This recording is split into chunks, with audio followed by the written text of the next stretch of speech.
Sam Musa. You look tired, but fantastic. Wish you a good weekend. No, ta praca wymaga dużo energii, więc czasami owszem jestem zmęczona, chociaż na tym zdjęciu chyba nie jestem zmęczona. Simon Walsh. Hi Ivona, as a woman in a male-dominated industry, do you still find you have to prove yourself to be taken seriously by your fellow drivers, or are these old prejudices finally being destroyed? Please keep posting more videos of your work as they are informative to those of us the outside looking at. Take care.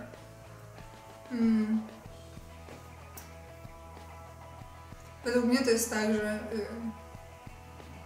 są tacy ludzie, którzy patrzą przede wszystkim na to, jaką kto pracę wykonuje. Nieważne, czy jest mężczyzną, czy kobietą, ważna jest wykonywana praca. No ale są też tacy, którzy tak naprawdę patrząc na mnie nie widzą tego, że ja pracuję, że ja jeżdżę. To, że ja jeżdżę teraz dużymi ładunkami stwierdzą i tak, że to piloci za mnie robią robotę, ładunki się same zabezpieczają, wszystko się samo robi, ja tam tylko siedzę i w zasadzie to nic nie robię. Więc ja już nie próbuję niczego nikomu udowadniać, ja po prostu robię swoją pracę, ale stereotypy są i są tacy ludzie, którzy twierdzą, że kobieta i tak sobie nie poradzi, a kobieta jeździ, to tak naprawdę to wcale nie jeździ, ona tam tylko siedzi, a zestaw sam jeździ.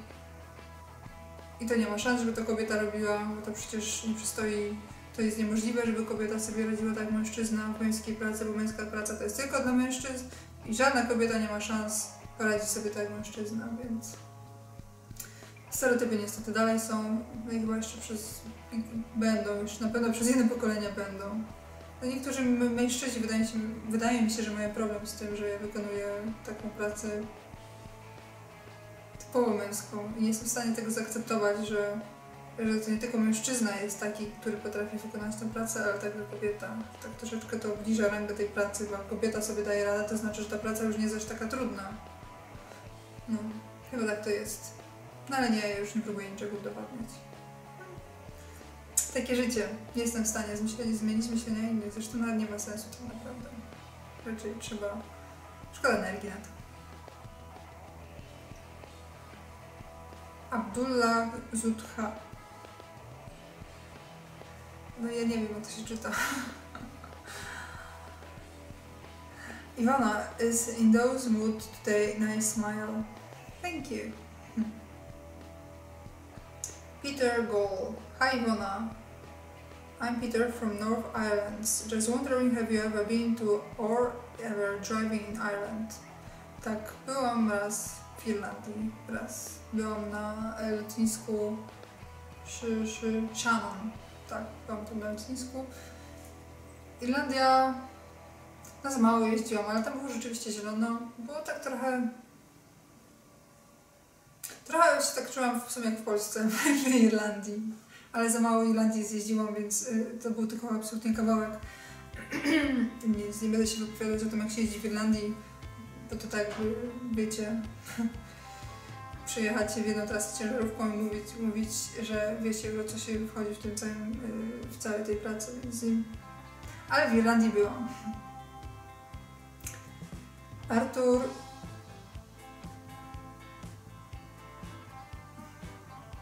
Czy ty naprawdę masz takie nazwisko? XCZREP. Artur XCZREP. Na mego fota idealnie ujęty uśmiech. Dziękuję, to już jest kwestia fotografa. Tak, Adrian. How often do you cross Romania? Dry roads. No niestety w Rumunii nie byłam nigdy jeszcze. Mam nadzieję, że pojadę, bo bardzo chciałabym zobaczyć ten kraj i też tam trochę pojeździć. No ale jeszcze się to nie zdarzyło, niestety. Yeah. So, glad to see you are still tracking. A big fan of yours on YouTube. When you will start posting bits on there again. Stay safe. Tak już wcześniej powiedziałam. To zależy od tego, kiedy mam troszeczkę wolnego czasu. Ja cały czas publikuję jakieś wideo od czasu do czasu, ale to nie jest tak, że to będzie, wiecie, co tydzień lub co kilka dni. To jest po prostu w mojej kwestii niemożliwe. Berkey Bergson, I'm missing your tours through Europe. Me too. Patryk Stefan. Iwonka, może jakiegoś Q&A, w sensie question answer? Nagrasz. No to się właśnie nagrywa. Patryk. Hassan Sabih. Wonderful smile. Thank you. Czartek Daniel Marciniuk. Czy twój chłopak, narzeczony mąż, zaakceptowałby twoją pracę? No nie miałby wyboru. Dla mężczyzny z pracy na pewno nie zrezygnuje. Więc... Sebastian Cebox Berlanka. Co sprawiło, że przeszłaś na gabaryty? To pytanie już w sumie po części odpowiedziałam wcześniej. Tak jak powiedziałam, minęły 3 lata w jednej firmie i to, co chciałam osiągnąć w tamtej firmie, już osiągnęłam, już nie było niczego nowego. I poczułam w pewnym momencie, że już stoję w miejscu, a gdy człowiek stoi w miejscu, to tak naprawdę się ustecznia, jeżeli nie wykorzystuje czasu i możliwości do robienia czegoś nowego, poznawania czegoś nowego. I dlatego wtedy zaczęłam myśleć o tym, żeby czas już zmienić firmę, zmienić kierunki jazdy. No i akurat wtedy dostałam propozycję pracy z firmy TAG, więc ją przyjęłam i tak oto jestem na gabarytach. Uznałam, że to będzie milowy krok dla mnie, jeżeli chodzi o rozwój o rozwój moich umiejętności technicznych, jeżeli chodzi o jazdę, rozszerzenie horyzontu, poznanie czegoś zupełnie nowego. Dlatego jestem tu, gdzie jestem z tego bardzo zadowolona.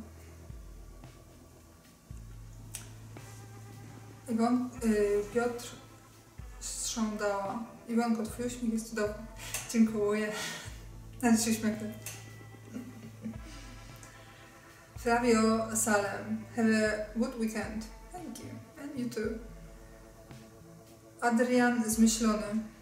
Ile zarabiasz miesięcznie? To już zostało poruszone, ten temat. Damian Budzyna. Czemu Scania, nie Mercedes? Bo to jest tak, że kierowca zazwyczaj sobie nie wybiera ciężarówki w pracy. Ja nie mogę sobie przyjść do szefowej i powiedzieć: pani szefowo, chciałabym jeździć tym. Zamów mi takie auto. To niestety tak nie funkcjonuje, więc mierzę tym, co dostałam. I tyle. Tak to działa w większości firm. Lucyna Pydo. Polka to Polka. Strong woman. No właśnie, tak to jest, nie? Kobiety w Polsce dają radę i muszą dawać radę. Karol Sabat. Dobra ostrość. No, ładne zdjęcia, bardzo ładne zdjęcia Robert zrobił. Teksas. Życie w trasie. Jaki masz plan B? Na przykład zabraknie zdrowia. Ja też jestem taka dosyć wielokierunkowa, więc myślę, że gdy kiedyś przestanę jeździć, to zapewne zajmę się z powrotem szyciem sukienek.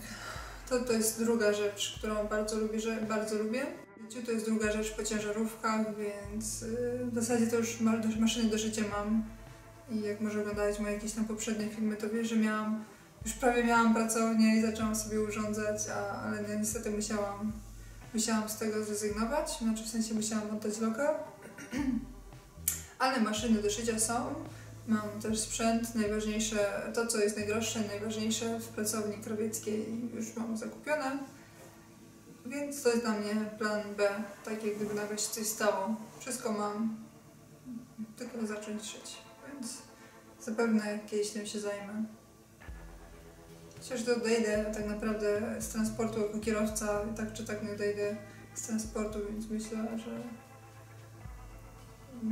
dalej coś będę robiła w transporcie. Nie widzę też się z drugiej strony w biurze, ale nie wiem, tak dokładnie o tym aż nie myślę. Więc zobaczymy. Dariusz Bajan. Co myślisz o firmie SRS? Dużo by tu opowiadać. No ale tak w skrócie, wiesz, zależy z jakiej perspektywy na to patrzeć. Patrząc na to z mojej perspektywy, to ja patrzę przede wszystkim na tą firmę, która mi dała pracę. Pewnie wielu kierowców tutaj się wkurzy i pewnie powie, że powinna powiedzieć co innego. No ale to wy jako mężczyźni patrzycie też na to inaczej, bo dla mężczyzny znaleźć pracę jako kierowca to nie jest żaden problem. Można znaleźć ewentualnie pracę w gorszej firmie, gorzej płatną, na gorszym sprzęcie, ale dalej to nie jest żaden problem. Dla mnie jako dla kobiety, jeszcze tam kilka lat temu, to było praktycznie cud, że ta firma chciała mnie zatrudnić. Tak naprawdę na początku chcieli mnie zatrudnić w biurze, no ale ja tam pozostałam przy tej swojej opcji i pozwolili mi jeździć, wiecie, tak jak wiecie, jeździłam przez 3 lata, więc dla mnie przede wszystkim, co słyszę, to pamiętam, mam w głowie to, że to jest ta pierwsza firma. No, jeżeli chodzi o to, jak tam się pracuje, no to taka typowo wielka firma, prawda? Jak wszystkie firmy typu ND, Heist, Czekam, czyli 1000 traków, system pracy 4x1, więc co miesiąc zmiana ciężarówki, wypakowywanie się, wpakowywanie się. Jak to też w takich wielkich firmach się pracuje, nie ma mowy o używaniu jakichś magnesów, ponieważ tam chyba już o takie rzeczy nawet nikt by chyba nie pytał kierowca. Gdyby pytał, to wszystko idzie tak oficjalną drogą, że kierowca zawsze może powiedzieć, nie, to jest niezgodne z prawem, nie ma szans, więc pod tym względem nie ma żadnych problemów, wypłaty są na czas, to też się liczy. Jakby nie było, w Polsce słyszę, że bardzo często wciąż jest tak, że trzeba się prosić o swoje pieniądze. Więc z takich rzeczy, no, jeżeli chodzi o to, ile tam się zarabia się tyle samo, ile w takich innych firmach, tak, standardowe stawki jak na międzynarodówce. Według mnie to jest takie wielkie firmy, to są dobre firmy na start dla młodych kierowców bez doświadczenia, ponieważ się startuje od razu na w miarę dobrym sprzęcie, ciągniki były zawsze praktycznie przecież tam nowe, 3 lata maksymalnie, jeżeli chodzi o wiek. Naczepy były stare, na początku, gdy jeszcze jeździłam na Hiszpanię, to te naczepy na Hiszpanię były puszczone najgorsze. To też była dla mnie od razu niezła szkoła, bo bez tego, jak to się nazywa, bez klucza do kół nie dało się zamknąć drzwi, trzeba było to podważać, nie podważać, ale myślę, że na start to jest okej, nie? Póki gdyś już się zdobędzie dobre doświadczenie, gdy się zdobędzie już doświadczenie, to pewnie wtedy można odejść gdzie indziej. No, to nie jest kwestia tego, że jest tam źle, no. Można się czuć nie fair troszeczkę pod tym względem, że tak naprawdę pracuje się w obcym kraju, a zarabia się polskie pieniądze, więc to jest coś troszeczkę nie tak, nie? No ale z drugiej strony kierowcy się na to zgadzają, bo też nie mają wyboru. To jest temat rzeka i zależy, wiesz, można patrzeć na to z przeróżnych perspektyw. Ja jako początkujący kierowca byłam zadowolona z tej pracy, no ale teraz bym już nie wróciła do takiego, jak to się mówi standardowo, nie przysłowiowo, tylko jak to się mówi tak popularnie, do kołchozu, ponieważ teraz jak mam swoje auto, nie wyobrażam sobie, żebym się miała wypakowywać z auta, przypakowywać i tak dalej, i tak dalej. Aczkolwiek na start to było dla mnie dobre, ponieważ taka firma, pracujesz w takiej firmie, wiesz, nie musisz się martwić o to, czy na przykład, nie wiem, zarysujesz zderzak lub coś w tym stylu, tam się nikt tym nie przyjmuje, tylko po prostu idziesz na warsztat i ci zamieniają tam cokolwiek, nie? Ty masz jakąś awarię, piszesz, że masz awarię, nie jedziesz dalej i tam cię nie będą cię jakoś tam pchać, znaczy mogą cię tam pchać, nie, że jedź dalej, próbuj, ale po prostu się mówi, że nie, to niezgodne z normalnym bezpieczeństwem lub coś w stylu i tam dyspozytor może próbować coś, ale to masz swoje, wszystko jest udowodnione, więc nikt tam przez oficjalną drogą nic takiego nie pisze, telefonów firmowych nie ma, więc nie ma jakiegoś kombinowania. Zatem podsumowując, jak dla mnie w firmie było ok. Jedyne co mi bardzo, bardzo przeszkadzało, to był socjal, a mianowicie to, że na bazie głównej było bardzo super brudno. Była jedna toaleta, w sensie jedna łazienka, nie było nic dla kobiet, pomimo tego, że pracowało tam kilka kobiet i nie było tam sprzątaczki, więc kierowcy sami musieli sprzątać i zawsze tak wszyscy się śmialiśmy między sobą, że jak ktoś się szedł kąpać, to tylko nie dotykaj ścian, bo te ściany żyją. One rzeczywiście żyły swoim życiem i były zielone. To było straszne pod tym względem. Myślę, że taką firmę powinno być stać za to, żeby zatrudnić sprzątaczkę i sprzątać to porządnie. No a tak poza tym, jak dla mnie to było ok. Jak na początek to wydaje mi się, że bardzo dobrze. No a później trzeba się rozwijać i szukać czegoś jeszcze lepszego.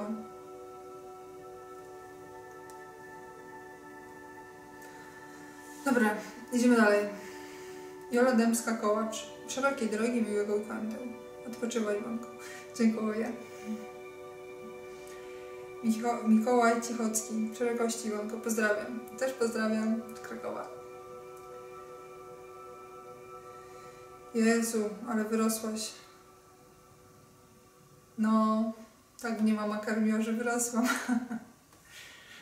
Niektórzy pytają, ile mam wzrostu. Mam 176 cm wzrostu. Wiktor Gontarz. Czy lubisz Mana? Oczywiście, że lubię Mana. MAN, jak to mówią w Niemczech. To jest to dla mnie ciężarówka, która kojarzy mi się z moimi pierwszymi latami w trasie, pierwszymi, drugimi fajnymi trasami, z tym spełnianiem marzeń, z pozostaniem kierowcą, no, z tymi pierwszymi jakimiś niebezpiecznymi sytuacjami. Właściwie pierwsze moje lata kojarzą mi się właśnie z tą ciężarówką, więc mam sentyment do tego auta, na pewno.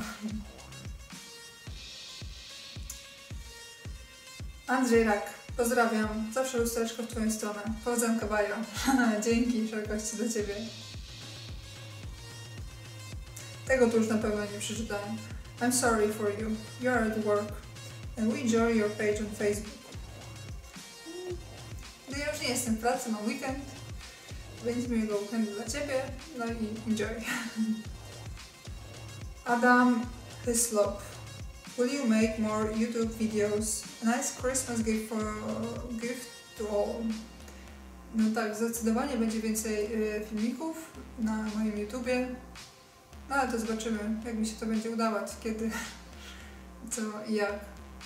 Tak jak już powiedziałam, przede wszystkim pracuję, a w wolnym czasie jeszcze są jakieś filmiki, więc no niestety, jak są filmiki nowe, to udostępniam u siebie na Facebooku, to mnie możecie złapać. Filip Ochabowicz. Moje pytanie brzmi: masz szybko złączkę do czerwonego przewodu od naczepy w razie poważnej awarii na Norwegii? Szybko złączki wiadomo, że mam, od 3 po 16, no ale chyba domyślam się, że chodzi Ci o chłopaków, ich przygody w serialu Trackersi, polscy Trackersi. No, co mam powiedzieć? No myślę, że telewizja rządzi się swoimi prawami, jest wiadomo, że chłopaki by sobie poradzili z taką awarią, to jest przecież żadna awaria i pewnie mieli szybko złączki, tylko myślę, że skoro mieli zagwarantowany serwis, a pewnie chłopaki z telewizji poprosili, że fajnie by było pokazać, jak zadziała serwis za granicą, więc po prostu zupełnie się zgodzili. Nie wiem, jak tam było, bo nawet nie wiedziałam tego odcinka, no ale z mojej perspektywy wygląda to tak, że no, telewizja serial chciał pokazać jak najwięcej zwykłym ludziom, nie kierowcy, tylko zwykłym ludziom, jak działa transport, z jakimi trudnościami borykają się kierowcy, na co są narażeni i że nawet taka najmniejsza awaria potrafi zatrzymać ludzi w trasie, dostarczenie towaru, ta presja czasu i tak dalej, więc według mnie no, nie ma się co, to się mówi, wspinać, bo to jest po prostu telewizja. Trzeba było pokazać jak najwięcej zwykłemu człowiekowi, więc no tyle, nie? A skoro poza tym też, że ja nie wiem w jakiej firmie chłopaki pracują, ale przecież wiele firm już zapewnia serwis, niektóre firmy przecież nawet nie dają żarówek na wymianę kierowcy, tylko gdy żarówka się spali, to kierowca musi jechać na serwis, na wymianę tej żarówki, no bo trudno, żeby kierowca za swoje pieniądze kupował żarówki do swojego zestawu, nie? To by było coś nie tak. Więc ja nie widzę w tym akurat nic dziwnego, zresztą w poprzedniej mojej firmie też było tak, że nie woziliśmy zapasówki, ponieważ firmie bardziej się opłacało wyzywać serwis niż wożenie dodatkowej wagi w naczepie i też nigdy nie zmieniałam koła w poprzedniej firmie, sama nie miałam zapasu, więc wiesz, jeżeli firma bazuje na serwisie, to znaczy, że jej się to opłaca i to znaczy, że kierowca jest od jazdy, a nie od robienia, nie od naprawiania zestawu, więc tyle. Max Jankowicz. Kiedyś oglądałem prezentację TomToma, widziałem na nim, że miasto, w którym jesteś, to Kraków, więc czy Ty mieszkasz w Krakowie? PS, pozdro. No w sumie ja to mieszkam nigdzie i wszędzie. Gdy mam takie krótkie weekendy, jak teraz, to zazwyczaj przyjeżdżam właśnie do mojej siostry, jestem w Krakowie. Gdy mam troszeczkę więcej wolnego czasu, to jestem moich rodziców na Podkarpaciu. Więc, ale najczęściej można mnie złapać w Krakowie.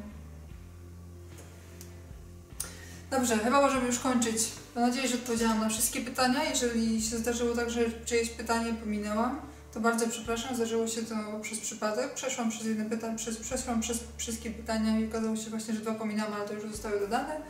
Jeżeli jakieś jeszcze pominęłam, to bardzo Was przepraszam. To nie jest kwestia tego, że nie chciałam na nie odpowiedzieć, bo jak widzieliście, odpowiadałam też na niewygodne w jakimś sensie pytania dla mnie. Tylko pewnie mój jakoś telefon to schował, czasami tak bywa, ale wydaje mi się, że na wszystkie odpowiedziałam. Przynajmniej więcej innych nie widziałam. Zatem dziękuję Wam na wszystkie pytania. Mam nadzieję, że odpowiedziałam tak jasno, jak tylko się to dało. I dowiedzieliście się tego, czego chcieliście się dowiedzieć. Ja już teraz się zbieram do pracy. Idę się spakować. Pranie mam zrobione, więc idę się spakować. Jadę na zakupy. No i w trasę. Moja ciężarówka musi być tu rozładowana. I muszę się pośpieszyć ze wszystkim, żeby wrócić do domu na święta. Czego Wam też serdecznie życzę. Nie wiem, czy te odcinki wypuszczę przed świętami, czy zdążę je wypuścić. Pójdę jeszcze oczywiście do tłumaczenia. Tłumaczy je moja przyjaciółka. Ale mam nadzieję, że się uda. O. Biją w kościele. Mam nadzieję, że wyjdzie wszystko jeszcze przed świętami, także życzę Wam od razu powrotu na święta, bezpiecznego powrotu na święta, aby wszyscy zjechali do święta, a jeżeli są tacy, na pewno wysoki procent z Was nie zjedzie do domu na święta, to mam nadzieję, że przynajmniej poinformuje Was szef o tym i uda Wam się, będziecie mieć możliwość przygotowania się na te święta w trasie. No ale zdecydowanie, aby wszyscy zjechali do domu na święta. Życzę Wam tego. A ja lecę do pracy. Powodzenia, trzymajcie się i ciao!